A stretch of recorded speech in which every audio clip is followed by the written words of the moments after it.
penjara seumur hidup. Yang tadi waging war boleh menyebabkan hukuman hingga hukuman mati. Kesalahan pada tubuh boleh dihukum penjara seumur hidup.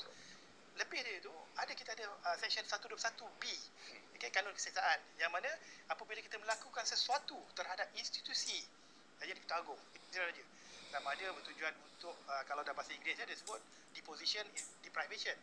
Tapi bahasa Melayu dia sebut perujutan dan pemecatan. Tapi kalau kita ambil dalam bahasa Inggeris, deprivation tu deprive, bukannya pemecatannya. Maknanya apa-apa yang menyinggung, apa-apa yang menafikan yang di-Pertuan Agong atau Raja-Raja daripada kedaulatan persekutuan. Daripada kedaulatan, kalau kita deprive tu maknanya boleh dihukum sehingga penjara seumur hidup. Jadi menunjukkan bahawa pentingnya institusi ini dihormati, dan atas sebab itu hukuman yang diberikan juga adalah berat. Jadi rakyat, mungkin ramai rakyat tak tahu. Kita tengok sekarang dewasa kini ada di dalam media sosial, ada orang yang mengeluarkan gambar-gambar yang tidak elok tentang institusi yang di-Pertuan Agong. Jadi mereka tidak sedar kalau sekadar akta hasutan mungkin 3 tahun 5 tahun, tetapi kalau dikenakan di bawah Seksyen 121B Kanun Keseksaan, penjara seumur hidup. Jadi kita perlu, orang kata, rakyat ni perlu celik, perlu faham, dan bagaimana nak faham, mereka-mereka yang berada di samping yang di-Pertuan Agong inilah perlu memesrakan dia, merakyatkan dia. Okey, sayang sekali masa mencumburui kita sebenarnya, Dato' Dr. Wan. Tapi saya berpuas hati sebenarnya dengan apa yang kita kongsikan, walaupun dalam masa yang agak singkat ini. Apapun jutaan terima kasih saya ingin ucapkan kepada Dato' Dr. Wan Ahmad Fauzi Wan Husin, dan juga kepada yang berbagai Encik Muhammad Zainuddin Omar kerana sudi bersama kami di ruang bicara ini. Dan tentunya lah kami di ruang bicara ini juga ingin mengambil kesempatan ini sebenarnya untuk mengucapkan selamat menyambut Hari Keputeraan Kebawah Duli Yang Maha Mulia Seri Paduka Baginda Yang di-Pertuan Agong, iaitu Al-Sultan Abdullah Riyatuddin Al-Mustafa Billah Shah ibni almarhum Sultan Haji Ahmad Shah Al-Musta'in Billah. Dan sama-samalah sebagai rakyat Malaysia yang cintakan baginda, sama-samalah kita berdoa semoga dipanjangkan usia dan terus diberi kesejahteraan dalam menghadapi kehidupan yang sempurna ini. Jadi apa yang boleh kami katakan di ruang bicara ini, dirgahayu jumpa lagi dalam ruang bicara dari masa ke semasa. Jumpa lagi. Assalamualaikum.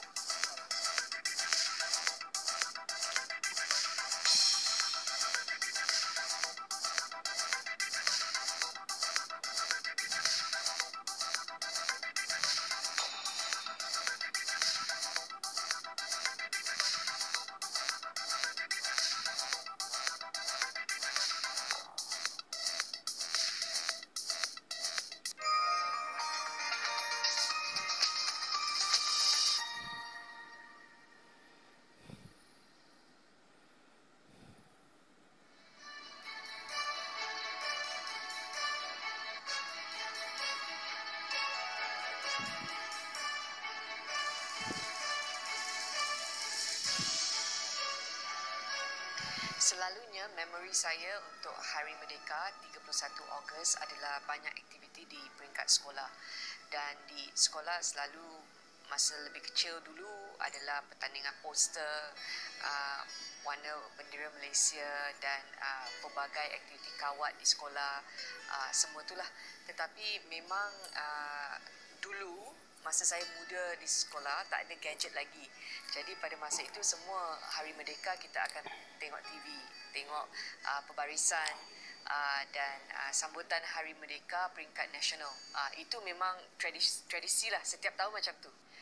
Tradisi keluarga, adik saya dilahirkan 31 Ogos 1983. Jadi setiap 31 Ogos adalah sambutan hari jadi beliau. So malam kita akan ada birthday party ataupun keluar makan bersama keluarga. Sambutan Hari Kebangsaan, bila kita laungkan merdeka, merdeka, merdeka, itu adalah satu status kita bebas daripada penaklukan dulu. Dan sekarang ini dalam konteks hari ini, merdeka itu apa maksudnya untuk setiap individu rakyat Malaysia. Kita bukan saja memandang dari fakta sejarah dulu, tetapi pada masa hadapan.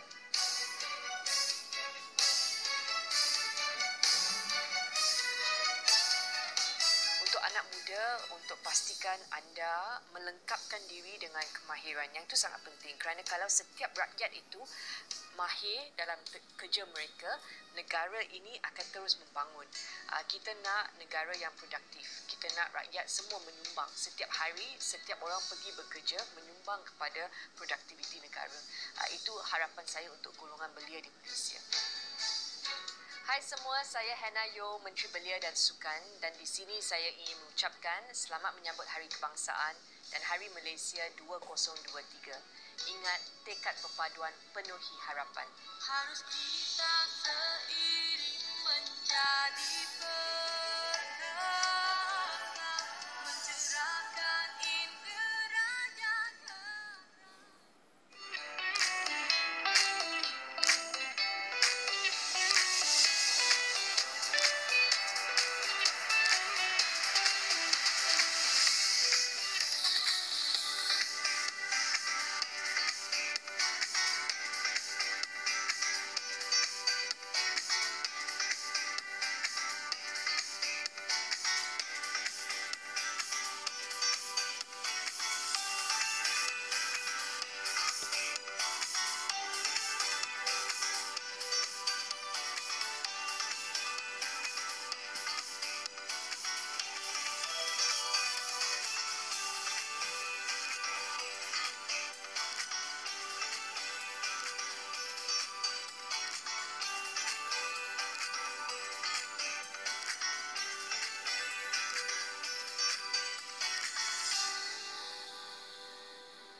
Dan Salam Malaysia Madani bernama bersama saya Pravina Torresingam. Yang di-Pertuan Agong menzahirkan kegusaran berhubung isu penggunaan kalimah Allah yang dikuatiri menjadi polemik berlarutan dan boleh menjejaskan perpaduan nasional dan kesejahteraan negara jika tidak diselesaikan segera. Baginda bertitah kalimah Allah bukan merupakan perdebatan berhubung terminologi dan linguistik. Sebaliknya berkait isu akidah umat Islam dengan sebarang kekeliruan akan hanya mengundang musibah. Kerajaan beta hendaklah mengharmonikan situasi semasa dan pada masa yang sama meletakkan penggunaan kalimah Allah pada konteks yang betul dengan mengambil kira keselamatan negara, kemaslahatan ummah dan kedudukan institusi yang di-Pertuan Agong serta Raja-Raja Melayu yang lain sebagai Ketua Agama Islam. Yang di-Pertuan Agong bertitah demikian pada istiadat menghadap dan pengurniaan darjah kebesaran, bintang dan pingat Persekutuan 2023 di Istana Negara sempena ulang tahun Hari Keputeraan Rasmi yang di-Pertuan Agong. Turut berangkat Raja Permaisuri Agong Tunku Azizah Aminah Maimunah Iskandariah.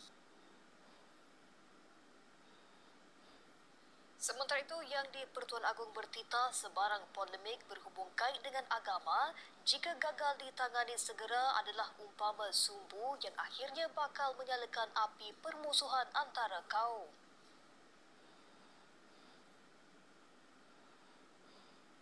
Sehubungan itu, dalam berhadapan dengan isu sensitif sedemikian, semua pihak sewajarnya mengambil pendekatan bijak tertib dan disulami dengan semangat toleransi tinggi. Ini selaras dengan prinsip pertama rukun negara iaitu kepercayaan kepada Tuhan yang antara lain menekankan konsep beragama adalah amat penting dalam kehidupan masyarakat Malaysia dan ia tidak sewajarnya dijadikan asas kepada pertikaian dan perbalahan.